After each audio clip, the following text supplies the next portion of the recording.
News Kannada ವಾಹಿನಿಗೆ ಸ್ವಾಗತ. ಕಳೆದ 30 ವರ್ಷಗಳಿಂದ ನಡೀತಾ ಇರುವ ದೂರದುಂಡೇಶ್ವರ ಕಾಯಿ ಪಲ್ಯ ಮಾರುಕಟ್ಟೆಗೆ ಕಳೆದ 8 ದಿನದ ಹಿಂದೆ ಜಿಲ್ಲಾಡಳಿತ ಮತ್ತು ತಾಲೂಕು ಆಡಳಿತವು ಹಲವು ಕಾರಣಾಂತರಗಳಿಂದ ಮಾರುಕಟ್ಟೆಗೆ ಬೀಗ ಜಡಿದು ಬಿಟ್ಟಿದ್ದಾರೆ.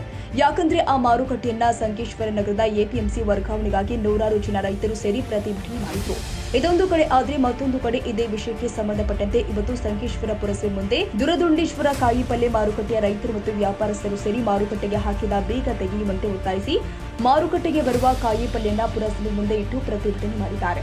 ಒಂದು ವೇಳೆ ಹಾಕಿದ ಬೀಗವನ್ನ ತೆಗೆಯಲಿಲ್ಲ ಅಂದ್ರೆ ಸಂಕೇಶ್ವರ ನಗರ ಬಂದ್ ಮಾಡಿ ಉಗ್ರವಾದ ಪ್ರತಿಭಟನೆ ಮಾಡಿ ಇದೇ ಮಾರುಕಟ್ಟೆಯನ್ನ ಮಹಾರಾಷ್ಟ್ರ ಮೂಲದ ಮುದ್ದನಾಳ ಗ್ರಾಮಕ್ಕೆ ವರ್ಗಾವಣೆ ಮಾಡ್ತೀವಿ ಅಂತ ರೈತರು ವ್ಯಾಪಾರಸ್ಥರು ತಾಲೂಕು ಆಡಳಿತಕ್ಕೆ ಎಚ್ಚರಿಕೆ ಕೊಟ್ಟಿದ್ದಾರೆ. ಈ ವೇಳೆ ರೈತ ಮುಖಂಡ ಸಂತೋಷ್ ಕಮನೂರಿ, ಸಂತೋಷ್ ಪಾಟೀಲ್, ಶ್ರೀಕಾಂತ್ ಹತನೂರಿ, ಅಮರ್ ಮಲ್ವಡೆ, ಅಪ್ಪ ಸಾಹೇಬ್ ಶಿರಕೋಳಿ ಸೇರಿ ನೂರಾರು ಜನ ಉಪಸ್ಥಿತರಿದ್ದರು. ಇನ್ನು ಈ ಎಲ್ಲದರ ಬಗ್ಗೆ ತಹಶೀಲ್ದಾರ್ ಮಂಜುಳಾ ನಾಯ್ಕ ಮತ್ತು ಶ್ರೀಮಠದ ಉತ್ತರಾಧಿಕಾರಿ ನಿಜಲಿಂಗೇಶ್ವರ ಸ್ವಾಮೀಜಿಯವರು ಏನೆಲ್ಲ ಮಾತನಾಡಿದ್ದಾರೆ ಅನ್ನೋ ಕಂಪ್ಲೀಟ್ ರಿಪೋರ್ಟ್ ಏನಿದೆ ನೋಡಿ.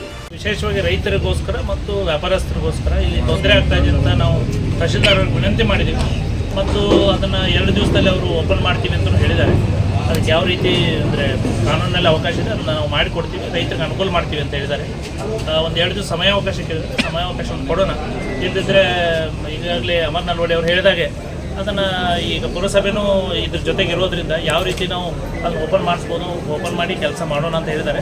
ಡಿ ಸಿ ಅವ್ರ ಜೊತೆಗೂ ಮಾತಾಡ್ತಾ ಇದ್ದೀವಿ ಮತ್ತು ರೈತರಿಗೆ ತೊಂದರೆ ಆಗಬಾರ್ದು, ಹೀಗೆ ಅದನ್ನು ಮುಖ್ಯವಾಗಿ ಮನಸ್ಸಲ್ಲಿ ಇಟ್ಕೊಂಡು ಮಾಡ್ತಾ ಇದ್ದೀವಿ. ಮತ್ತು ಮುಂದಿನ ದಿನಗಳಲ್ಲಿ ಅದು APMCಯಿಂದ ಯಾವ ರೀತಿ ಲೈಸೆನ್ಸ್ಗಳನ್ನು ತೊಗೊಂಡು ಎಲ್ಲರೂ ಮಾಡಬೇಕು, ಸ್ವಲ್ಪ ಸಮಯಾವಕಾಶ ನಾವು ಒಂದು 30 ದಿವಸ ಸಮಯ ಕೊಡ್ರಿ. ಮತ್ತು ಈಗ ಇಮಿಡಿಯೇಟ್ APMC ಶುರು ಮಾಡಿ ಅಂತಲೂ ನಮ್ಮ ಮಾರ್ಕೆಟ್ ಶುರು ಮಾಡಿ ಅಂತ ಕೇಳಿದ್ದೀವಿ. ಮತ್ತು APMC ಲೈಸೆನ್ಸ್ಗಳನ್ನ 30 ದಿವಸದಲ್ಲಿ ನಾವು ತೊಗೊಳ್ತೀವಿ ಅಂತ ಹೇಳಿದ್ದೀವಿ. ಅದಕ್ಕೂ ಅವರು ಸಕಾರಾತ್ಮಕವಾಗಿ ಸ್ಪಂದನೆ ಕೊಟ್ಟಿದ್ದಾರೆ. ಆದ್ದರಿಂದ ಒಂದು 2 ದಿವಸ ಮಾತ್ರ, ಮತ್ತು ಸೋಮವಾರದಿಂದ ಅದಕ್ಕೆ ಆದಷ್ಟು ಬೇಗನೆ ನಾವು ಅದನ್ನ ಮಾರ್ಕೆಟನ್ನು ಶುರು ಮಾಡುವಂತೆ ಪ್ರಯತ್ನವನ್ನು ಮಾಡ್ತಾಯಿದ್ದೀವಿ. ತಮ್ಮೆಲ್ಲರ ಸಹಕಾರ ಇರಲಿ ಎಂದಿನಂತ ಕೇಳ್ಕೊಳ್ತೇನೆ. ಒಂದು ಅಲ್ಲಿ ಯಾವ ದಲಾಲರಿದ್ದೀರಿ, ವ್ಯಾಪಾರಸ್ಥರಿದ್ದೀರಿ, ತಾವು ಕೂಡ ಒಂದು ವ್ಯವಸ್ಥಿತವಾಗಿ ಮಾಡಬೇಕು, ರೈತರಿಗೆ ಅನುಕೂಲ ಆಗೋ ದೃಷ್ಟಿಯಲ್ಲಿ ಮಾಡಬೇಕು. ಮತ್ತು ಹಿಂದೆ ಯಾರು ರೈತ ಸಂಘದವರು ಏನು ಮನವಿಯನ್ನು ಕೊಟ್ಟಿದ್ದರು ಆ ಮನವಿಗೆ ನಾವು ಸಕಾರಾತ್ಮಕವಾಗಿ ಸ್ಪಂದನೆ ಕೊಟ್ಟಿದ್ದೀವಿ. ಏನೇನು ಮಾಡಬೇಕು ಅಂತ ಹೇಳಿದ್ರೆ ಎಲ್ಲವನ್ನೂ ಒಪ್ಕೊಂಡಿದ್ದೀವಿ. ಆ ಪ್ರಕಾರ ದಲಾಲರು ಕೂಡ ನೀವು ನಮಗೆ ಸಹಕಾರವನ್ನು ಕೊಡಬೇಕು. ಮತ್ತು ವಿಶೇಷವಾಗಿ ಇವತ್ತಿನ ದಿನ ನಮ್ಮ ಪುರಸಭೆ ಎಲ್ಲ ಸದಸ್ಯರು, ಕೌನ್ಸಿಲರ್ಸ್ ನಮ್ಮ ಜೊತೆಗೆ ನಿಂತು ಸರ್ವಾನುಮತದಿಂದ ಠರಾವು ಪಾಸ್ ಮಾಡಿ ಅಲ್ಲೇ ಮಾರ್ಕೆಟ್ ಮಾಡಬೇಕು ಅಂತಲೂ ಕೂಡ DC ಅವ್ರಿಗೆ ಮನವಿ ಕೊಟ್ಟಿದ್ದಾರೆ. ಅದೇ ರೀತಿ ವ್ಯಾಪಾರಸ್ಥರು ಕೊಟ್ಟಿದ್ದಾರೆ, ರೈತರು ಕೊಟ್ಟಿದ್ದಾರೆ. ಈ ಎಲ್ಲವನ್ನು ಇವತ್ತು DC ಅವರಿಗೆ ಕಳಿಸಿ ಅವರು 2 ದಿವಸದಲ್ಲಿ ಅದಕ್ಕೆ ಒಂದು ಕಾನೂನಿನ ಚೌಕಟ್ಟಿನಲ್ಲಿ ಅದನ್ನ ಹೇಗೆ ನಾವು ಅದನ್ನು ಮಾರ್ಕೆಟ್ ಓಪನ್ ಮಾಡ್ಬೋದು ಅಂತ ಹೇಳ್ತೀನಿ ಅಂತ ಹೇಳಿದರೆ 2 ದಿವಸ ಅವ್ರಿಗೆ ಸಮಯಾವಕಾಶಗಳನ್ನ, ಇಲ್ಲಾಂದರೆ ಸೋಮವಾರ ದಿವಸ ಮತ್ತೆ ನಾವೆಲ್ಲರೂ ಸೇರಿ ಅದನ್ನು ನಿರ್ಣಯ ಮಾಡೋಣ ಅಂತ ಹೇಳ್ತಾ ನಿಮ್ಮೆಲ್ಲರ ಸಹಕಾರಕ್ಕಾಗಿ ಮತ್ತೊಮ್ಮೆ ಧನ್ಯವಾದಗಳನ್ನ ಹೇಳ್ತೀನಿ.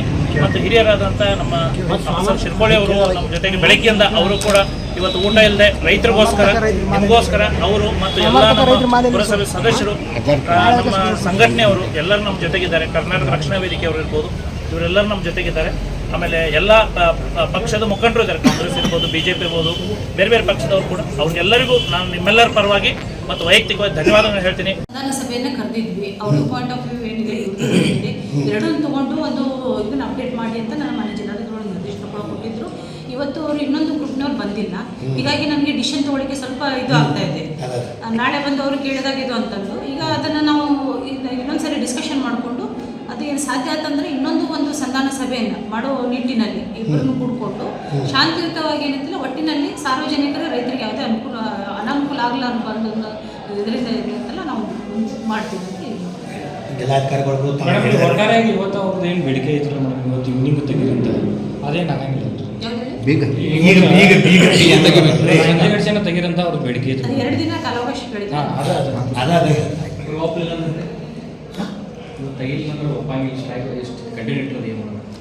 ನೋಡ್ತೀವಿ, ಚೆಕ್ ಮಾಡ್ತೀವಿ. ತೆಗಿಯುವವರೆಗೆ ನಾವು ಕಂಟಿನ್ಯೂಟಿ ಪ್ರತಿಭಟನೆ ಮಾಡ್ತೀವಿ. ಎಲ್ಲದಕ್ಕೆ ಜೊತೆ ಮಾತಾಡ್ಕೊಂಡು ಡಿಸ್ಕಸ್ ಮಾಡ್ಕೊಂಡು ಡಿಸಿಷನ್ ತಗೊಳ್ತೀವಿ. ಈಗ ಸಂಕೇಶ್ವರ ಬಂದ್ ಮಾಡೋದಾಗಲಿ, ಇವರು ಈಗ ಪ್ರತಿಭಟನೆ ಮಾಡ್ತಾರಂತ ತಮ್ಮ ಮೇಲ್ಪಟ್ಟ ಅಧಿಕಾರಿಗಳಿಗೆ ಈ ವಿಷಯ ಎಲ್ಲ ಪ್ರಸ್ತಾವನೆ ಕಳಿಸ್ಬಿಟ್ಟೇವೆ. ಜಿಲ್ಲಾಧಿಕಾರಿಗಳಿಗೆ ಕಳಿಸ್ತಾ ಇದ್ವಿ, ರೆಡಿ ಆಗ್ತದೆ, ಕಳಿಸ್ತೀವಿ. ತಾಜಾ ಸುದ್ದಿಗಾಗಿ MTV ನ್ಯೂಸ್ 24/7ಗೆ ಸಬ್ಸ್ಕ್ರೈಬ್ ಮಾಡಿ ಮತ್ತು ಬೆಲ್ ಐಕಾನ್ ಅನ್ನು ಒತ್ತಿ. ತಪ್ಪದೇ ಲಿಂಕ್ ಶೇರ್ ಮಾಡಿ.